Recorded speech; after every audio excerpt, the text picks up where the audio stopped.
Hey folks, who's ready for a little dry fire challenge? The new Mantis X10 firearms performance system has all the goodness of the original, plus holster draw analysis and recoil analysis. It's a fantastic upgrade and I recommend it highly. Hey, thanks for joining us. I'm Neil. I'm the active self-protection marketing guy. I also do a little bit of shooting. I like to dry fire, and I have gotten a ton out of my time with the Mantis. So I wanted to thank the Mantis guys for sponsoring this, and we want to show you a project that we've got going on.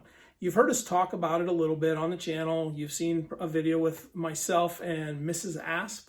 You've seen John talk about it a little bit, but there was a debate a while back between a couple of really good friends who I respect a ton, where they were discussing should the average CCW person be able to pass the FBI qualification. We hear John say that a lot, that if you're a CCW, you should aspire to be able to pass the FBI qual. That should be a litmus test for what your skills and abilities are, and you should work towards that. Now, the other side of the conversation was that the average person out there that carries a gun isn't going to have the time or the resources that the government puts into the 6-week training course that they put an FBI person through, so we shouldn't hold them to that standard. I agree with a certain portion of that. I agree with the portion of that that says that the average person out there that carries a gun isn't going to put in the time and may not have the resources. That I agree with. If you don't have the resources, completely understandable. However, if you've got a gun and you know how to dry fire and you've got 10 minutes a day, those are the resources that you need, in my opinion, to make this happen. So here's the plan, or the challenge, if you will. You've seen, you probably saw an introduction to this with Mrs. Asp a while ago. You're probably going to get to see her again, which is going to be really cool. She's working with us as well. But we wanted to put together 6 videos in series here to help people walk through that so we can start the year off on the right foot, and in about 6 weeks see a whole lot of people shooting that FBI qual, and hopefully they're all passing. So what do we got to do? First thing that you're going to need is you're going to need a gun. You're going to notice here that I've got my barrel block in, I've got my mag block in, and I've got my Mantis. Now, you don't have to have a Mantis to do that. We talk about that all the time. I see it in the comments. People make it saying that, if it's something that you don't have yet or you don't have in your budget yet, whatever, you do not have to have a Mantis through this. It makes it so much easier, folks, because the Mantis allows you to track your stuff. And if you can track your scores through the tool, you can improve. That's what the thing's designed for. So if we measure it, we can get better. I mean, we hear that all the time. So you're going to do better with the Mantis. You can do it without the Mantis, and I totally understand if you don't have it, but I highly recommend them, not just because they're a sponsor, but because they've helped me improve my shooting tremendously, and it'll help you as well. So 10 minutes a day, you're going to need a gun. You're going to need to be safe. Folks, be safe. Heard another story this week of somebody that had an accident in dry fire that is getting his wife a new kitchen table. All right, thank the Lord that that's all that they're getting new. But folks, I can't recommend the barrel block enough. See how this thing works? See that little red thing sticking out the end? See how that sits down in there? I don't know if you can see that on the camera or not. I'm not pointing this thing at my face because it's still a gun, right? But that thing sits in there. You cannot get around in this gun. It will not work. With this, hang on, with this mag block, I can't get ammo into the mag, okay? This is the safety side of this. Folks, I can't stress it enough. Be safe.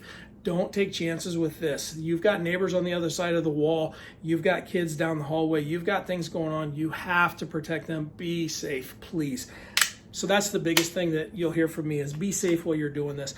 But this is my dry fire setup. I put the barrel block in when I go do my dry fire just to be on the safe side because I don't want to have an accident at my house either, right? So we're going to start out 10 minutes a day, right?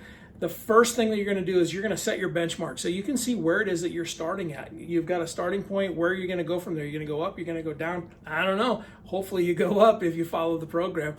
But do a benchmark. Go into the app, set it up for the benchmark, and what it's going to have you do is you're going to push out and you're going to pull the trigger just like that 10 times, resetting in between, and it's going to give you an average score of those 10 trigger presses.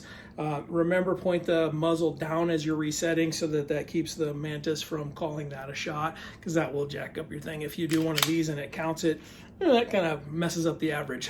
So point that muzzle down so you don't have any of those extra errant shots in there. Okay, so that should take you about 2 minutes. If you get through it any quicker than 2 minutes, you went too fast and you probably didn't really focus on everything that you needed to focus on. Understanding that this may be new to somebody, I get it. If you do it in a minute and a half, I'm not freaking out. But what I'm saying is take a couple of minutes and really focus and get 10 good trigger presses. You can take a little break in between. You don't have to trigger. Take your time, okay?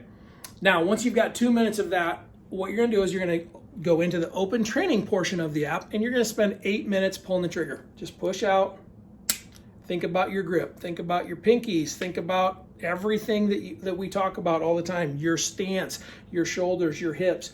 Get everything out there and just pull that trigger for about 8 minutes. You don't have to go quickly here either. In 8 minutes, I timed it through a few different people. You should pull the trigger somewhere between 70 and 85 times in that ballpark. If you go a little higher than that, that's great. But if you go much over 90, you're probably not taking your time and focusing on some of the things. So take your time. This is slow, deliberate practice where we're focusing on fundamentals and getting a good trigger press.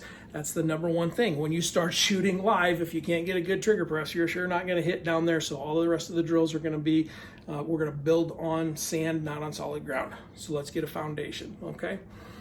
So days number 2, 3, and 4, all I want you to do is open up your Mantis app, set your timer, and take 10 minutes of just pressing out and pulling the trigger, and then resetting. 10 minutes of that, okay? And then on day 5, we're gonna finish out the week for 10 minutes. We're gonna take day number 1 and we're gonna reverse it. So take 8 minutes of just pressing out, open, and finish out the week to get your presses like that. And then for the last 2 minutes, do another benchmark. Now here's the thing that I want you to not forget, is I want you to write down your score at the beginning of the week, your benchmark score, and I want you to write down your score at the end of the week, your benchmark score. And I want to see how you're doing.